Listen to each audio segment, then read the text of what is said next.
is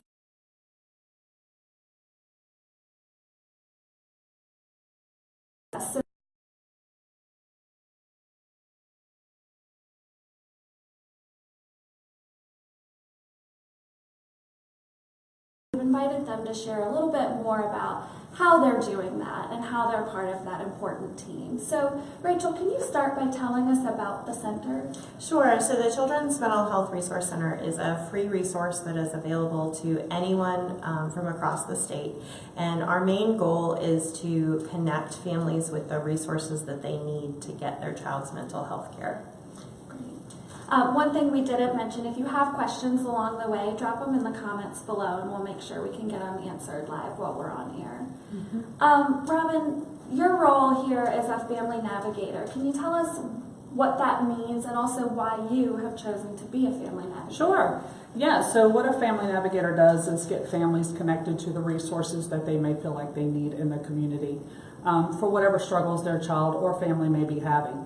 And that's not where we stop. We don't stop there. We continue to follow up with the family later to make sure that they were able to get an appointment with one of the providers that we had given them and that they're happy with the provider. And through that, we support them along the way and connect with them to make sure that they're getting everything that they need.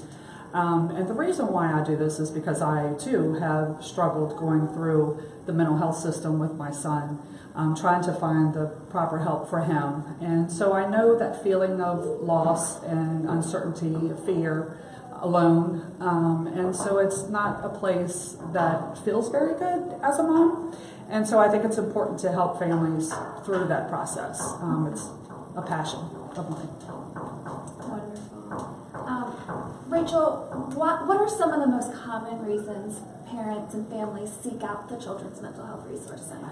There's a variety of reasons. Sometimes a family is already being seen by a provider, maybe a psychiatrist, but they are told that they need also a counselor or a therapist, or maybe new things like play therapy that they want the family to try. So our job as the navigators is sometimes to work with those providers or with the families to figure out, how can we get them to those additional providers. And as we also know, there's a shortage of psychiatrists in Virginia nationwide, actually. So it's important to be able to find resources for families that's going to be as close to them as possible and hopefully have as little a wait time as possible. So do you only refer to VTCC providers typically? No, we don't. No, we don't. Typically, when we gather information from the family, we like to get their geographic location and their insurance type and the age of the child, and find some providers that are close to them within their location. Okay, great. So what if I want my child to see a VTCC provider, but maybe there's limited appointment availability? How does that work? So we'll do our best to accommodate them. Like we mentioned, there's a shortage. If it's a psychiatrist, it's sometimes more challenging to find a psychiatrist who's going to be able to see that family in a timely manner. But we will work with them, and we have a great connection with our outpatient providers to be able to talk and maybe even try to figure out who's the right fit based on the family's need, the kinds of concerns that the families have, because each provider has their own niche and their own specialties for treatment, whether it's autism or eating disorders, LGBTQ issues, all of those kinds of things that we can address on an individual basis. But it is important that families seek help early for mental health concerns, right? Absolutely. And, as soon as they're getting those warning signs that something's not right, maybe they've talked to someone at the child's school or they're seeing themselves those concerns, they can reach out to us. And we can hopefully point them in the right direction, because we're not a crisis provider and we want to meet families' needs before they get to that crisis point. That's really important. Absolutely. Robin, your role as a family navigator,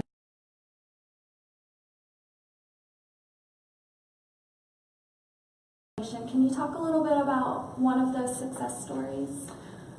Yes. So there's one family that came to me through a resource officer within the school.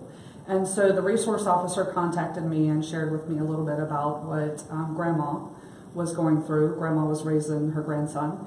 And so he shared a little bit of information with me and gave me Grandma's phone information. So I contacted Grandmother, and she did not know what was going on. She didn't know how to help her grandson. He was being kicked out of school a whole lot, and she was just lost. She didn't know how to help him. And so I connected with Grandma and shared a little bit of my story about my son, as it kind of went together, to be honest.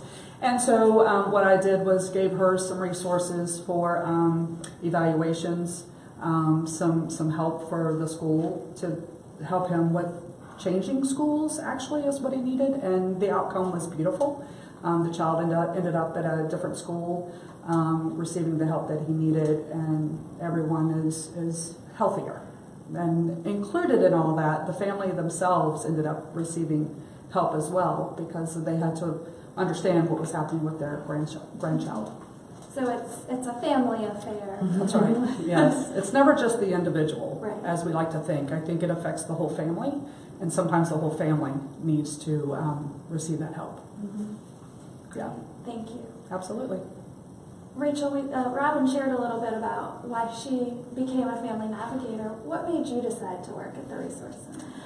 Well, like many people, I have my own mental health stories within my family. I've seen mental health impact my friends and my family members in very close ways. And so, it touches me, and it feels so good to be able to not only help families, but also help decrease some of that stigma, and know that it's okay to talk about these mental health challenges the same way we talk about a broken arm or an illness, something like diabetes that's chronic. We can address it in the same ways, and it's not shameful. Makes a lot of sense. Absolutely. When you put it that way. How can families learn more about the Children's Mental Health Resource Center, or reach you all if they need some help? So they can reach out to us. We have navigators here between 9 and 4 Monday through Friday who will be answering the phones, and that phone number is 804-828-9897. They can also go to our website, which is Mental Health for Kids, the number 4kids.org. You can also find us through the Children's Hospital of Richmond website. And we also accept referrals from providers and physicians. So if you are a provider or physician, you want to be able to refer a family, you can also go to that website and you'll find a referral form, or you can call us and reach out to us directly. Wonderful. And you said that there are people here. Can you repeat those hours again? Sure. We have someone answering the phones live Monday through Friday between 9 a.m. and 4 p.m. And then if you leave a message, you will hear from us within 1 business day. Okay, wonderful. Anything that you feel like we've missed, or any common questions that you tend to get a lot from families that... I think one of the questions that really seem to come up is, my child's behavior looks like this, and I don't understand where it's coming from. And so that feeling of confusion and not understanding what's happening with your child, I think, as a parent or a caregiver, I think it says a lot. And as parents and caregivers, we tend to want to fix whatever our child is going through, and I think it's important to know that sometimes we can't.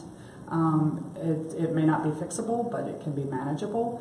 And I think that's really important. So I hear that a whole lot, and a lot of times I just like to connect with the mom or the caregiver and talk about what's going on and try to triage whatever's happening.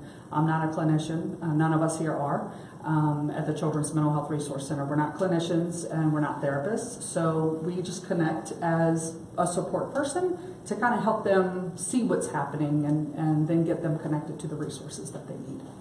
Great. To help figure out why this is happening. Mm-hmm. Well, thank you all for the work that you do helping families, and for joining us today to help explain a little bit more about what you do. Sure. And thank you all for joining us. Please join us again live on Thursday at noon, and we'll be talking about some changes to adolescent access to the MyPCU Health Patient Portal. So we'll see you then.